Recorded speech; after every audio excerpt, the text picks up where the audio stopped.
Hello, this is Kate. Well, it's holiday season, Easter. So if you're taking IB this year, it's like in a month. So I thought to help you, help your final revision, I'll do the solution of the latest IB paper. Now keep in mind this is the last paper for the old syllabus. If you're taking IB this year, you're probably doing the new syllabus. So it doesn't all apply, but it should still be a good practice. So start with paper 1, section A. Discrete random variable, this should be easy. The first thing you know is that sum of probability is 1. And they also tell you the expectation. The expectation is this time this plus this time this plus this time this plus this time this. So 0 times p plus 1 times 4th plus 2 times 6th plus 3q equal to 19 over 12. So I guess from that we can already find q.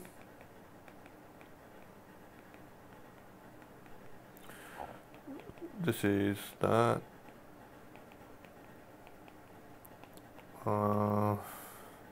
What's that? Is that 1? Yeah. So Q is the third. Then we put it back to here. P plus a fourth plus a sixth plus a third is 1. P is what? Common denominator 12, 3, 2, 4. To be honest, my mental math is actually quite bad.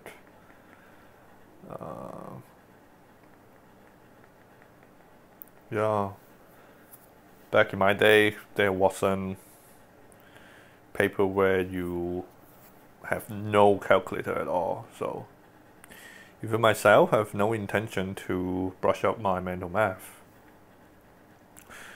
Equation of tangent. I mean, in my last solution section in the specimen paper, by the way, you should really check it out if you're gonna do the exam this year. A lot of Excel people complain. I keep saying the questions are easy, but come on. I think you need to agree that this is easy. This is a question that even an SL student can do. Like, if this question occurred in SL, it would also be considered quite easy. It's not the easiest. Therefore, well, let's get it through rather quickly. Plug in x to be 0. E to the power of 0 is 1, so minus 1. So the gradient is minus 1 when x is 0. Y is 1. Therefore, y equal to, I like to use mx plus c for the equation of straight line. If you use another form, it's totally fine. So c is 1. So if you use another form, you may get the answer x plus y minus 1 is 0. Okay. I hope this is straightforward. You differentiate to find the equation, to find the gradient of the tangent. Well, obviously you need to sub in x to actually find the value of the gradient of the tangent, and then you sub in x to find the y coordinate. So you get a point on the line. With a point and the gradient, you can form the equation of the line. I used mx plus c or plus b, doesn't matter. Some of you might use the point slope form, which is y minus y1 equal to m times x minus x1. So it would then be like this. Okay, so you get the same answer. Okay. Yeah, let's not waste our time. This is what look like Bayes' theorem. Is it Bayes' theorem? Not really, but close enough. It is Bayes' theorem? Oh yeah, basically it is. But you don't need to actually use Bayes' theorem. So let's actually read the question. Blah, blah, blah. 20% take omelet, 70% take vegetarian, 10% do steak omelet. Oh, they are omelets. So it's chicken, vegan, steak. Alright. So 20%, 70%, 10%. It's also known that if you eat chicken, 65% would take the fries. For vegetarians, 70% would take the fries. For steak guys, 60% would take the fries. So I guess the rest would eat the hash brown. So obviously for each branch, the total probability must be 1. So this is 25, no, 35, 30, 40%.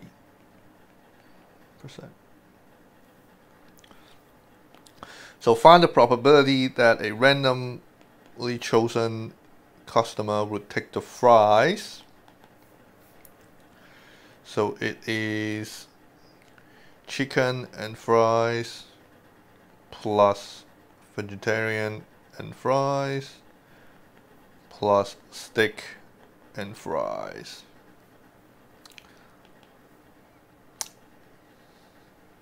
Is this paper 1? Aha. Should I do this? So 0.2 times 0.65 plus 0.7 times 0.7 plus 0.1 times 0.6. So it is 0.13 plus 0.49 plus 0.06. Oh. I know you're surprised how bad my mental math is. 0.68. Yeah, maybe I should practice my mental math a bit. C. Now, so C is the so-called Bayes' theorem, but you don't need it, so let me show you. So you're given that they do not eat chicken. What is the probability that he'll take fries? You could use the basic conditional probability formula to do this. So it's A. So the formula, let me write down the formula. The formula is A given B. So B is a given thing. The formula is equal to A intersect B over the probability of the given thing. So in our case, A is what they want. So A is that he'll eat fries, given that they do not eat a chicken. So not chicken.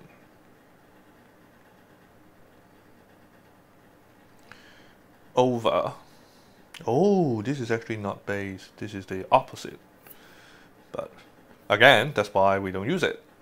We can just use the conditional probability formula. Probability of not chicken. Oh, I draw the wrong thing, sorry. This is intersect. Yeah. Take this away. Doesn't look good at all. So intersect, you should know intersect means and. So the top is the probability that someone eat fries and it doesn't eat chicken. So that would be this branch, right? You eat vegetarian fries or steak and fries, these two. So it's 70% times 70% plus 10% times 60% over the probability of no chicken. Probability of no chicken would be this two. So it's 70% plus 10%. Okay. So technically this is not Bayes' theorem. Had the question been what is the probability that they do not eat chicken, given that they eat fries, that would be Bayes' theorem. Okay. Well, maybe I should show you that because that's the more usual thing I mean, that's usually what the question would ask. I guess they're being tricky this time. Divided by the given thing. Okay, we're using the same formula. We're still not using base, even though we could. Then the bottom probability is the probability that he eat fries. So technically it is part B. It is what we did in part B. So you could have copied all of this to here. Okay, or we'll just use the answer. While for the top, we want the probability of he not eating chicken and he eat fries. So again, that would be these two ticks. So it is 70% times 70% plus 10% times 60%. Okay. Okay, that would have been the more usual thing to ask. So, but I guess they're trying to trick us a little bit. This is a plus, sorry. So 0.55 over 0.8. So that's 55 over 80. So it's 11 over 17. That's the probability. No, 16. Crazy. Yep. Okay, next. Complex number. It was too thick, right? Equation z is x plus iy, find x and y. Okay, so 2, you sub z in. X plus iy over 3 minus the star. Star is the conjugate of a complex number. Conjugate means you change the imaginary part. You change the sign of the imaginary part. Equals to I. So I think I'll expand the top and multiply the bottom to the right. So it's 2x plus 2yi equal to I times 3 minus x plus yi. I like to do yi than iy, you know. So it's 3i minus xi plus yi square.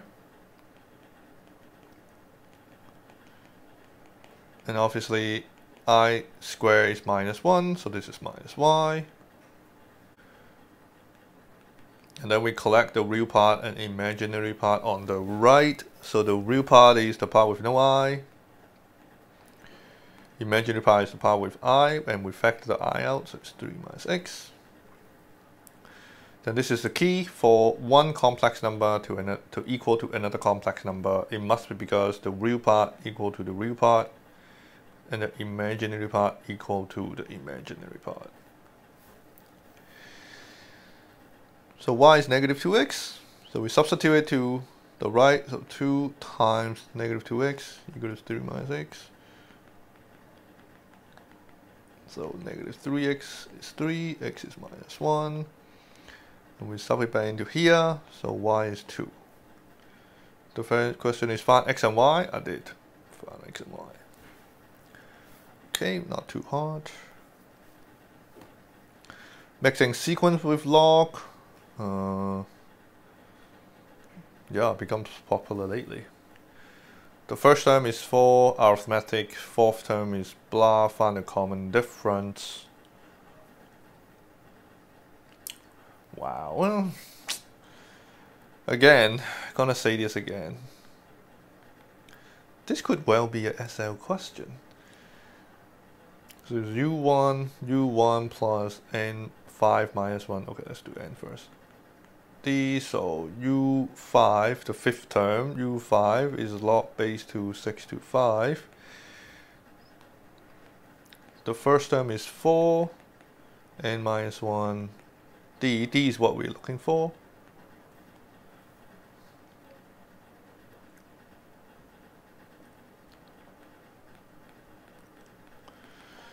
So we go to 4 plus 4d, so we'll subtract the 4.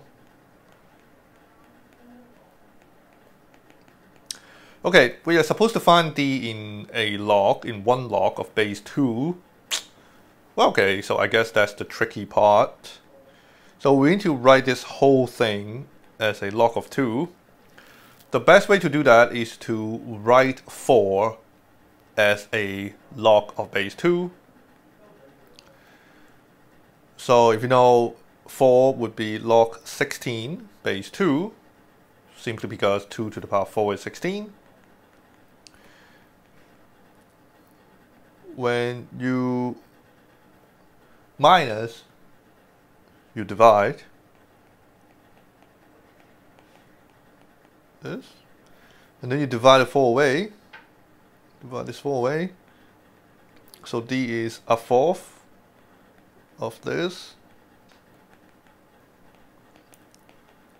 Then you move the fourth into the log as a power. That's one of the property of log. And then to power 1/4 is the fourth root. The fourth root of 625 is 5. The fourth root of 16 is 2. Done. So I've gave the answer in log base 2p, where p is a rational number, q is rational. Basically means a fraction, so I did a fraction. A quadratic, the root of sine theta and cosine theta. Ooh, this is interesting. So you see, this is the thing about Excel math. Most questions are pretty basic, and then there is supposed to be one question that is kind of hard or new or tricky, and whether you get a 7 or not would largely depends on that one question. So this one is pretty interesting. My guess is we can do it with sum of root, product of root. Kind of feel like it. So I don't know, this is the first time of me doing this paper. So the sum of root is minus b over a. The product of roots is c over a. So that's what we know. Then we're trying to combine these two until all the sine and cosine goes away, so that we can have an equation that only consists of a and b. Now, if you are aiming for a 7, you should pause the video now, give this problem a try. I already give you the first step. I think it will work. I think this way would work. So you should think, what can I do here so that I can eliminate all the sine and cosine and make it one equation in terms of a and b and c. So pause the video now. Answer will be coming. 3, 2, 1. I think the way to do it is square both sides of the first one. Now the clue is the fact that there is some speed square. So it seems like squaring is helpful. So we take the first one, square this. So the right hand side becomes b squared over a squared. The negative square is positive, you know. So expand the left. So sine squared plus 2 sine theta cosine theta plus cosine squared theta. Do this. And so obviously sine squared plus cosine squared is 1. And aha, here is the sine theta cosine theta. It's c over a.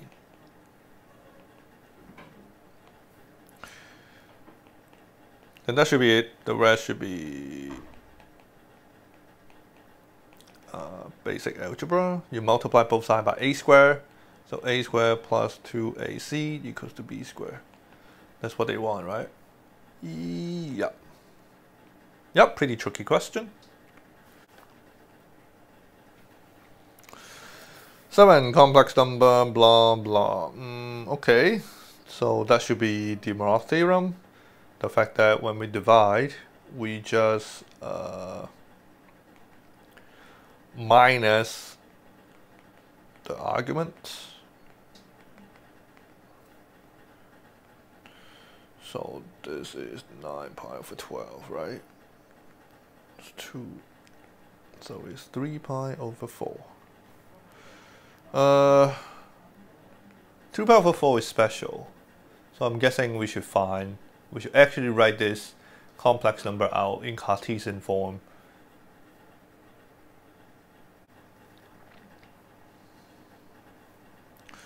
So it's cosine 3 pi over 4 plus I sine 3 pi over 4 is negative 1 over root 2 plus I 3 pi over 4, I think is 1 over root 2.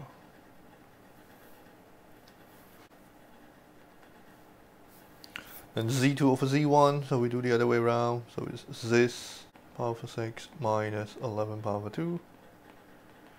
So it's just this negative 9 pi over 12.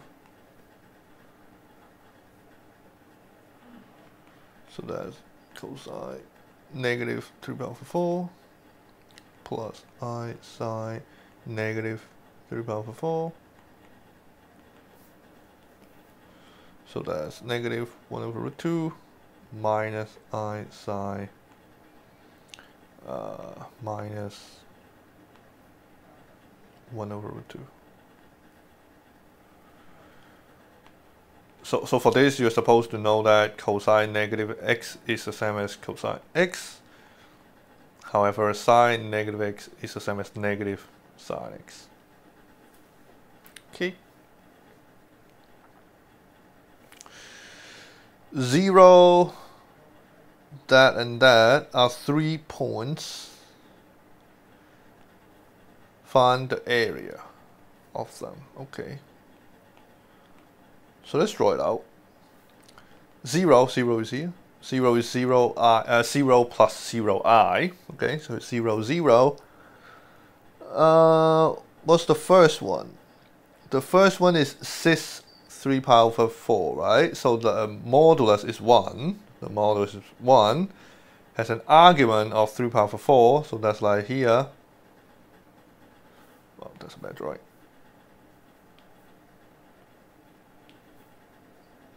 That's like here, where the angle is 3 pi over 4. While the other one is also modulus 1 with argument negative 3 pi over 4. So that's like here, where this angle is 3 pi over 4. If it's negative, you go clockwise. So I'm guessing the area is here. The triangle is there.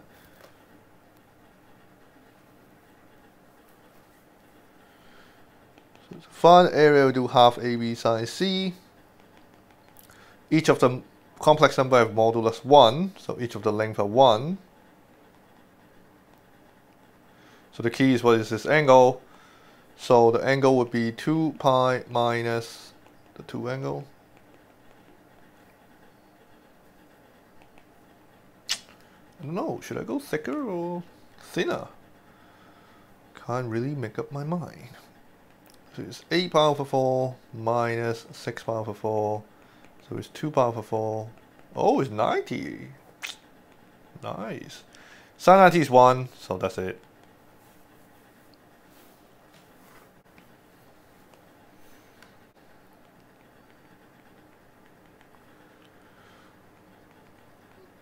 So let's go slow, copy the end, copy the question. Tangent is sine over cosine. That's usually helpful. Then we have the top is sine square over cosine x times 1 minus cosine x. That.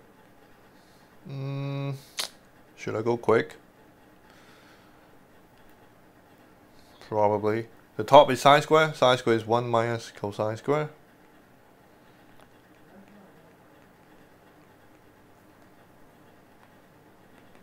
One minus cosine square is the same as 1 plus cosine x times 1 minus cosine x, because a squared minus b squared is a plus b times a minus b. If you do HL, I assume you would know that. So they cancel out.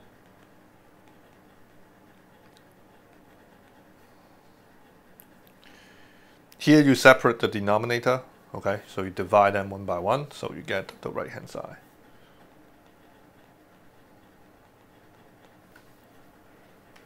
Okay, so that's the fancy way, but let's say you really didn't, let's say you sort of forgot this. Okay, so you didn't thought of changing sine squared to 1 minus cosine squared and then use a squared minus b squared. Then you still could have done the question like this. So you stop here, okay, you just stop here. For the left hand side, you stop there, and then you go to the right hand side, okay? So the right hand side, first you get a common denominator. So it's cosine x plus 1. And then there is the common trick of multiplying both the top and the bottom by 1 minus cosine x. Okay? That's not too crazy a thing to do, especially if you've learned the rationalization of surds. Then if you expand the top, you will get 1 minus cosine squared.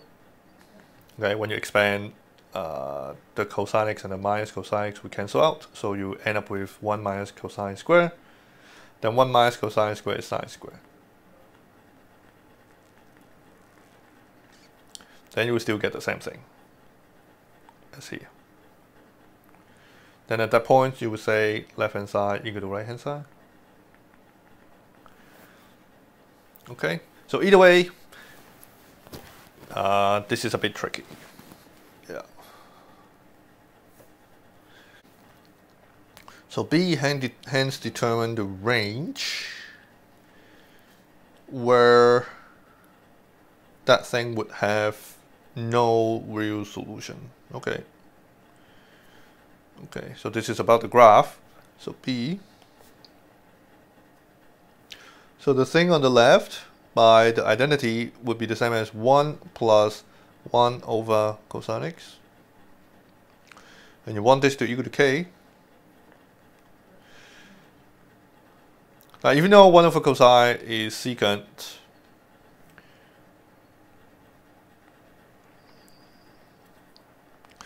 and so you're supposed to know the graph of secant. Okay. Well, let me show you how to draw it. To draw the graph of secant, you first draw the graph of cosine. This is cosine. This is 1, obviously. The bottom is minus 1. And then you 1 over that. Okay? But 1 over 1 is still 1. And 1 over minus 1 is still minus 1. And 1 over 0, when graphing, give you a vertical asymptote.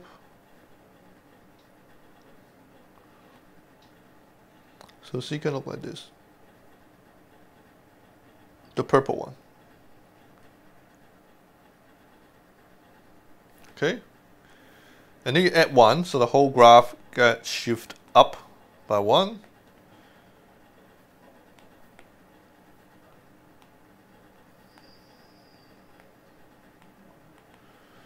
So 1 go to 2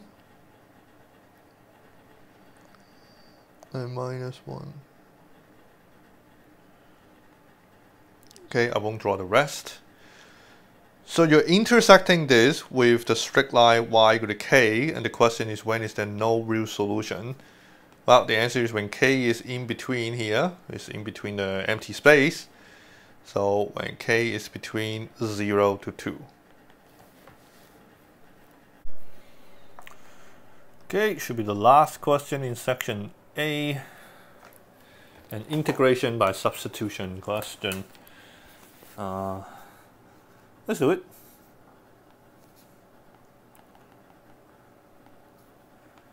Now it feels too thick. I don't know, let me know in the comments, should it be thick or thinner? So we differentiate this. Differentiate tangent is secant square, right? Okay. I usually like to make the x the subject. Like this. I know some of you make the u the subject, that's up to you. Yeah. Let's be fancy, let's change the limit as well. So when x is 1, and when x is 1, 1 equal to tangent u. So u is pi over 4. When x is 0, 0 equal to tangent u. So u is 0. So the integral becomes 0 pi over 4 x squared. X is tangent u, so it's tangent square u over 1 plus tangent square u, that's x squared, cube dx. dx is secant square u du.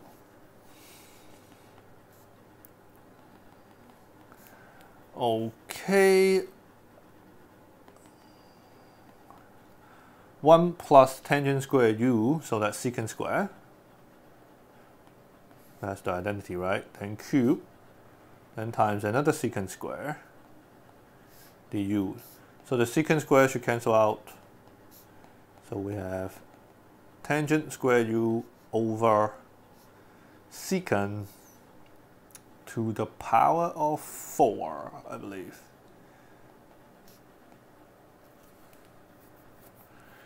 Can we simplify this? Let's try. I'm not sure if this will work. Tangent square is sine square over cosine square. Secant square, secant to the power 4 is 1 over cosine to the power 4. If you divide that, it becomes sine square over cosine square times cosine to the power 4. So that will be sine square u times cosine square u du. Is that something we can integrate easily? Not really. But I think we can use the double angle formula. So this is sine u cosine u to the power of 2. So we know sine 2u, so sine double angle formula is 2 sine u cosine u divided 2. Double angle formula is, of course, in the formula booklet. But it will be harder for you to spot this if you can't memorize the double angle formula. So the integral becomes this. Okay, rewatch if you lost me. Du. Then we take out the half. Sorry, the half need to be squared, so it's actually a fourth. Take out the fourth. And we want to integrate sine square.